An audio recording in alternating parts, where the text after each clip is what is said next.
Trump does deserve credit for the biggest shift in U.S. foreign policy since the end of the Cold War. Joining me on the line to discuss all of this is someone more expert than I in these matters, Mike Gallagher. He, of course, a former U.S. representative representing Wisconsin's 8th Congressional District. He is now the head of defense at Palantir. He's the former chairman of the Select Committee on China. Mike, great to see you. Thanks so much for taking the time. Thanks for having me. So let's talk about the tariff regime that President Trump has now placed on the entire world, but mostly China. So he's gone to a 10% baseline rate with pretty much everybody except for Mexico and Canada. And he's gone to a 145% tariff rate on China. Now, I'm obviously very warm towards smacking China as hard as humanly possible. What do you think of the implementation of the policy? What would a smart tariff policy look like? The case that I've made is that strategically, obviously orienting toward China as a geopolitical enemy is correct, but the tactics of how you actually box them in, that matters an awful lot here. What do you think President Trump is doing right? What is he doing wrong? Well, the first thing, I think President Trump should take credit for the 301 tariff investigation he launched in his first term. And if you read the documents justifying the 301 tariffs, it's actually an incredible piece of work and really lays out in unprecedented fashion in terms of its scope and scale the economic war that China has been waging against America since they acceded to the WTO. And so I think the 301 tariffs on China are justified. I would go further and say, as we endorsed in a bipartisan manner, even Democrats agreed to this on the committee, I think the time has come for us to remove permanent normal trade relations status with China. You can argue that the tariffs effectively have done that already. But if you remember, when we ratified PNTR, we basically said that China's economy is permanently a market economy. Okay, China's economy has never been a market economy at all. And so continuing the 301 tariffs, removing PNTR, and cutting off the flow of outbound capital investments from America to China, at least when it comes to military items, I think is critical because right now we're subsidizing our own destruction, right? Chinese ships, military equipment, American asset managers are subsidizing that. So I think Trump can go hardcore on that. And then at the same time, and this is where the strategy comes in, I do think you need to, I'm less sympathetic to the 232 tariffs. I think you have to, in order to mitigate the economic impact of China tariffs, but also just to rally the world against China's predatory practices, you need to find ways to break down economic and technological barriers within the free world and expand the bounds of the free world to include countries that don't fall neatly into the ally category. For example, even with our closest allies, the UK and the Aussies, we have the AUKUS arrangement. There are still barriers to collaboration because of outdated ITAR regulations that we could get rid of. And Trump could claim, hey, I'm bringing the free world closer together. We are joining hands to push back against the commies who are trying to destroy us right now. That's like the highest level grand strategic move I think he needs to make. So, Mike, I was talking about this on the show, and one of the things that I've suggested was that if you are preparing for this level of a trade war, which could get into some pretty severe risks of the actual shooting war, and we'll talk about that in a moment. If you're doing a trade war like this, one of the things you have to make sure of is that all your ducks are in a row. And what that means, you have to draw your allies close. You actually have to build these alliances to the point where they don't fracture. You don't have the EU working back channels with China, for example. You have to actually build up our military mechanisms such that if China should decide that it wants to try something, it's dissuaded by deterrence from doing that thing. And you actually have to reshore or allow for the reshoring of crucial industries away from China. All those things take a little bit of time. And so perhaps the idea of a gradual escalation here that sort of boils the frog slowly as opposed to turning the flame all the way up would have been a better idea. What do you make of that? I agree with that. If you read the final economic report of the Select Committee on China, when we endorsed getting rid of PNTR, we argued for the gradual phasing in of a new tariff regime. There's some things that we care less about. For example, like I want Wisconsin farmers to sell soybeans to China. And quite honestly, I don't have a problem if Americans want to buy cheap textiles from China as long as those textiles aren't made with slave labor in Xinjiang province.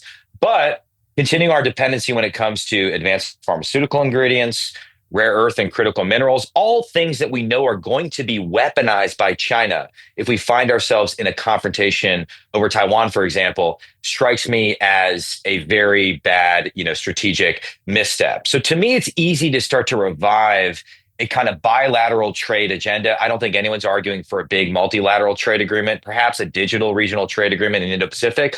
But you could see a post-Brexit gold standard trade agreement with the UK with a docking provision. I've argued for a free trade agreement with Taiwan, provided the standards are high. You could start to build that. The hardest thing with all of this, I think, is how do you actually effectuate the onshoring, right? Because I think the CHIPS Act provides a good example of how not to do this, right? We're not going to fork over $50 billion for every industry we decide is important from a national security perspective. And we certainly aren't going to have a good effect from that if we also saddle those grants with absurd conditions, right? Like in order to get a CHIPS Act grant, you need to build like a woke daycare next to your facility. So there, I think the best mechanism for onshoring is a combination of bilateral trade agreements, technology agreements, and radical deregulation of the domestic economy and leveraging our asymmetric advantage, which is not throwing a ton of humans and money at the problem. It's innovation. It's leveraging software to reimagine manufacturing, things like that. Above everything you said, though, Ben, I want to hammer home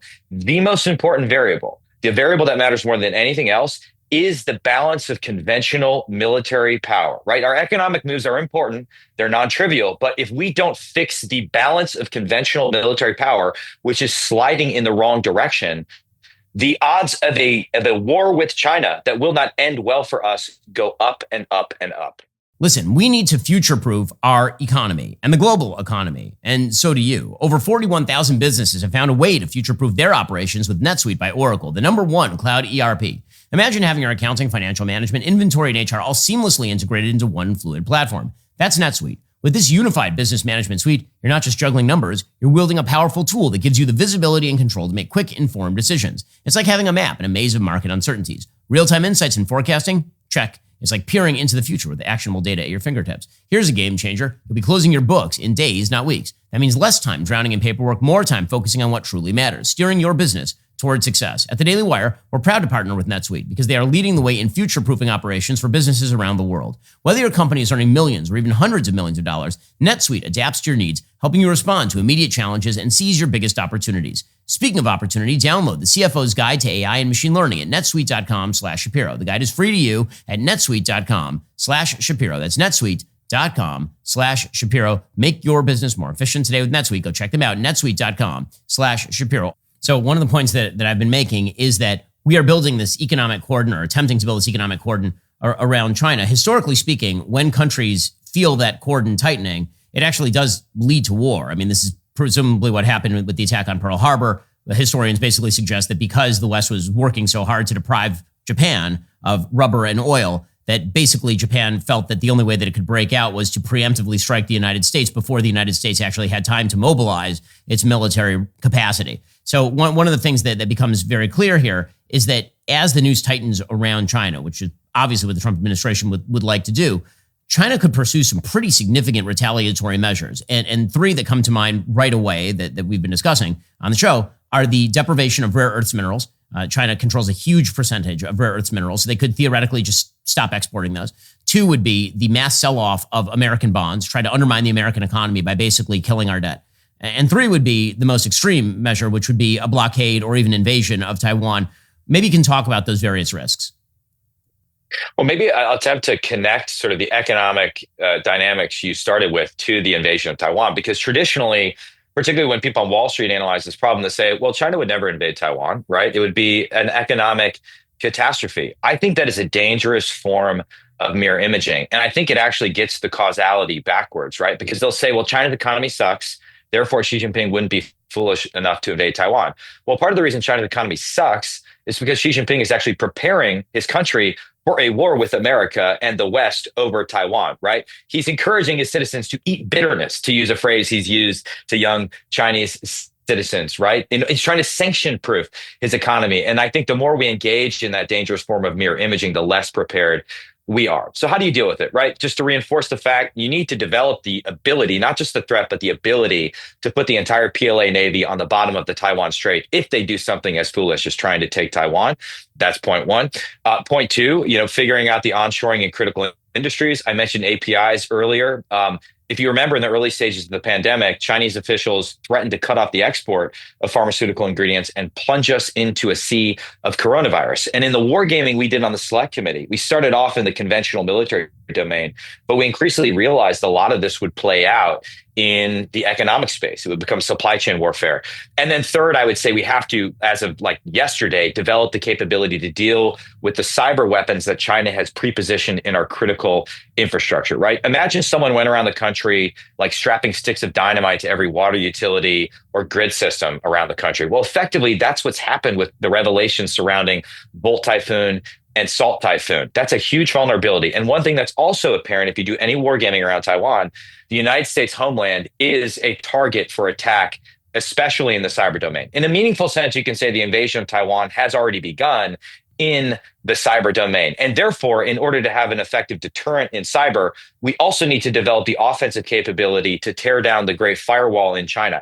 I've argued that that should take on a position of importance in our grand strategy, similar to the way tearing down the Berlin Wall was a centerpiece of late stage old Cold War strategy. So, Mike, obviously, as we watch all of this play out, I think we both agree that the orientation of the Trump administration is correct right here. I'm asking you to look into a crystal ball, but again, you work at a company called Palantir, so I suppose that's okay. What exactly do you think is going to be the Trump administration's plan going forward? Do you think they stick with this high level of tariffs? Are they able to broker these bilateral agreements, or do you think that the Trump administration will look for some form of off-ramp? Because one of the things that we have to consider here is, President Trump has said that he uses tariffs as leverage. The problem I have is I'm not sure exactly what leverage you could ever receive from China that would be sufficient to make anyone sanguine about going back to anything like a trade normalized relationship. I mean, they're stealing $600 billion a year in our intellectual properties, just as starters. Well, I do think the Trump administration has an opportunity to go around the world now and cut various deals with countries that they'd threatened to tariff. I think that would be good for Americans. I mean, a lot of the devil will be in the details.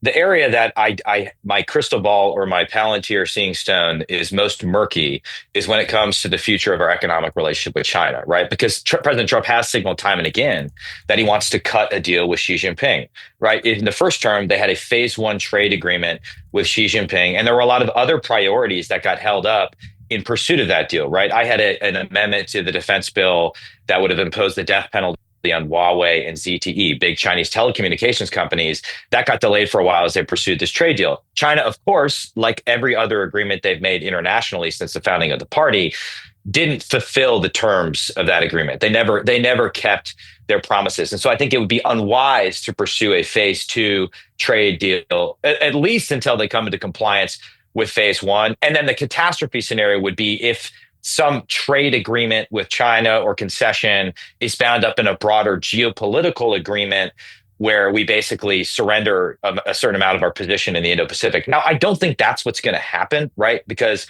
I know Mike Waltz, I know John Ratcliffe, I know Pete Hegseth, like these are hawkish folks when it comes to China. I think they see the threat of the CCP clearly. And to sort of end where I began, like Trump does deserve credit for the biggest shift in U.S. foreign policy since the end of the Cold War, right? The entire now bipartisan realignment in a hawkish direction on China was started in 2017 with the first Trump term. Now, the administration was divided on key issues. The division, however, was resolved at the end by what we saw with China's behavior in the pandemic and covering up the origin of the pandemic. If we had any lingering doubts about the genocidal Marxist-Leninists we were dealing with in Beijing, the pandemic sort of removed all of those doubts. So similarly, now is a time to see our enemies clearly, work with our allies and partners to push back on that threat. It's not going to be easy. I think it's more complex than the old Cold War because we were never economically entangled with the Soviet Union. But it is well within our power to not only prevent a hot war,